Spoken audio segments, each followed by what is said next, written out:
Hi everyone, it's been such a long time since I've seen most of you, but I'm really glad to be back working with you and finding out about all the amazing things that you've been up to.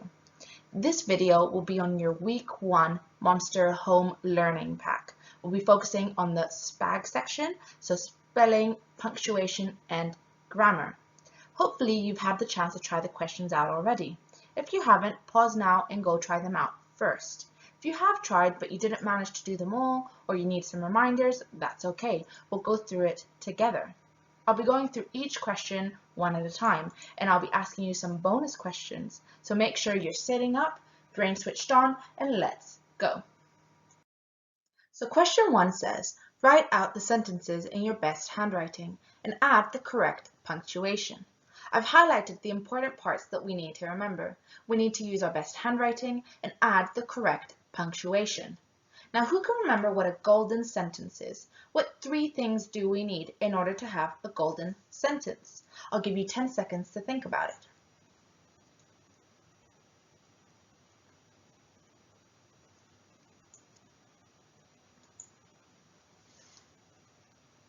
Do you think you've got it?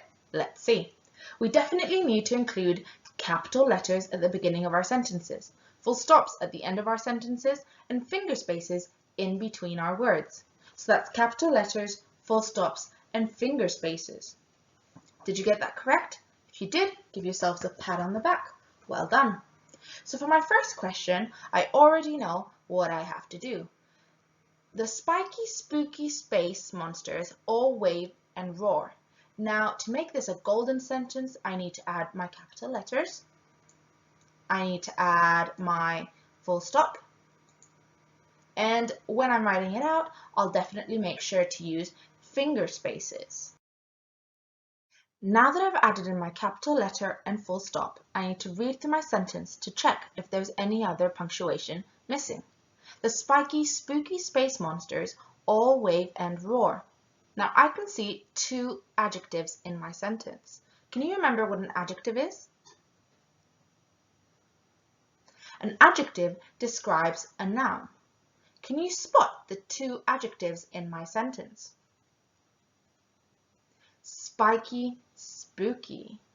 Now, when I have 2 or more adjectives next to each other, I always need to add a comma. So I'm going to add my comma into my sentence. Now I'm going to read my sentence all over again to make sure there's nothing else. The spiky, spooky space monsters all wave and roar. Well done, we've done our first one. Question 2. That very night in Max's room, a forest grew and grew. Now I need to remember to turn my sentence into a golden sentence. So I'm going to add in my capital letter and my full stop. And when I'm writing it out, I'll remember to include finger spaces. That very night in Max's room, a forest grew and grew.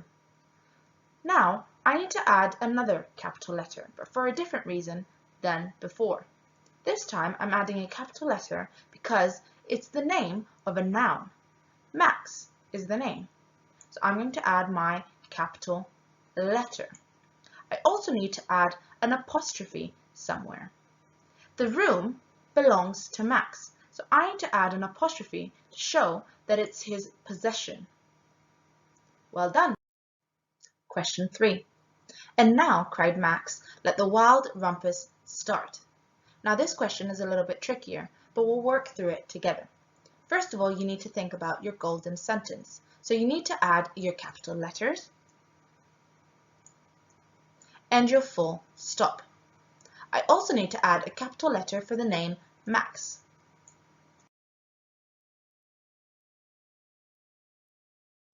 Now I'm going to read through my sentence again. And now, cried Max, let the wild rumpus start. I can tell that Max is saying something. Can you remember what punctuation we use when someone is saying something? Inverted commas. Now before I add in my inverted commas, I need to find out what is Max actually saying. And now, cried Max, let the wild rumpus start. It always helps when you read the sentence out loud because you can actually imagine what that person might be saying. Now that I know what he's saying, which is, and now, let the wild rumpus start. I need to add my inverted commas around that speech. So I'm going to add it here. And now, close my inverted speech. Let the wild rumpus start. I'm adding more inverted commas around that part as well. Well done, we're almost there. This is still the same sentence, but I've written it out in bigger writing and used red to show the changes we have already made, so our work is now more clear. The last few changes we need to make are very important. We always need to remember that punctuation is needed before we close our inverted commas. Since the sentence reads that Max cried, we can imagine that he is speaking in a loud, eager voice. What punctuation marks do you think we could add to show that he is speaking in a loud, eager voice? If you said exclamation marks, I agree. So let's add them in. I'm adding one here. And even though this is a full stop, you can still change it into an exclamation mark. Lastly, if the inverted commas start in the middle of a sentence, we need to add a comma right before, just like this, to show that Max's speech continues. And now we're done with question 3. I know it was quite long and speech is quite tricky, but it's good to practice as much as possible to remember all the punctuation rules. Now, in order to write the sentences out in your best handwriting, it would be great if you could use lined paper, just like the example I've shown on the screen. If you only have a plain piece of paper, you could still use a ruler to draw your own lines yourself, or ask an adult to help. If you have already done all your questions on a computer, don't worry about it. Next time, try to use a paper and pencil so you can practice your George Spicer handwriting. As you are writing out your work, take your time. Remember to start all your letters on the line, and think about your ascenders, the letters that reach up high above your line, and your descenders, the letters that go below the line. Also remember to use cursive handwriting and finger spaces so that your sentences are absolutely golden. Question 2. Can you complete the sentences with the appropriate conjunctions? I want you to think about what a conjunction is. What purpose do they have in a sentence? Also think about 5 different conjunctions. I'll give you 10 seconds, but if you need more time, just press pause.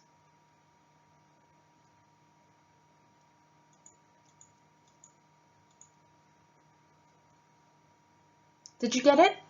Conjunctions are words that connect 2 sentences together. These are the sentences for question 2. The conjunctions have already been added for us. Can you spot them? The conjunctions are because, and, but, and so.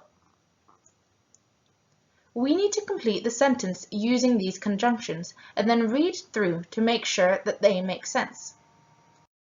The conjunction in our first sentence is because. Because tells us that we need to give a reason. The young girl was not fearful of the monsters because she was just as scary as them. You could give your own reasons as long as it makes sense. The conjunction in the second sentence is the word and. And tells us that something else has happened. The monster screamed at the boy and the young boy ran away. You can use your own ideas to end the sentence as long as it makes sense. Remember to read through your sentence again, just to make sure. The conjunction in the third sentence is the word but, which usually means there is a problem. The hairy monster stole lots of underpants, but they were too small for him. Again, you can use your own ideas, just make sure they make sense. The conjunction in the last sentence is the word so. The conjunction so can be used to give a reason for what is happening in the sentence or to describe what will happen next. A monster ran after Miss Davis so he could gobble her up for his dinner. Again, remember that there could be lots of different answers. These are just examples, but you could be much more creative. Don't forget to read through your sentences again, maybe even out loud. That way it's easier to see if you've made any mistakes or if your sentences make sense. Question 3 says, can you complete the sentences by adding apostrophes where needed? We use apostrophes for 2 reasons. Can you remember what they are? I'll give you 10 seconds to think about it.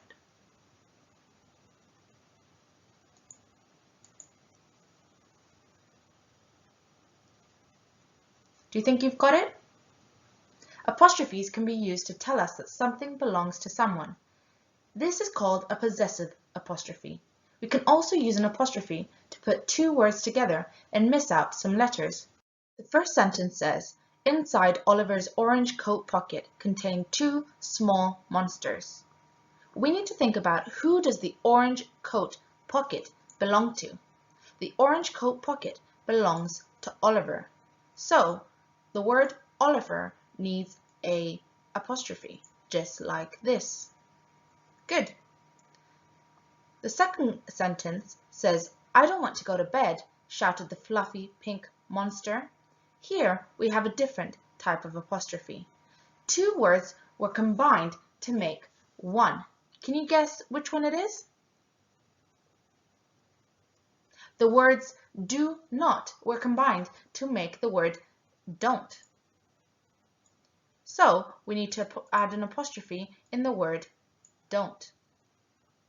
The next sentence says, Elena's favorite monster is white with yellow round spots. For this one, we need to think about the words favorite monster. Whose favorite monster is it? Is it my favorite monster?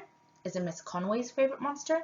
Nope, it's Elena's favorite monster. So we need to add an apostrophe, just like that.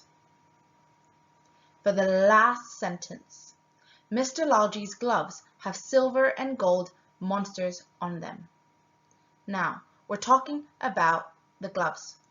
And who do they belong to? Mr. Lalji. So the apostrophe goes here. Well done.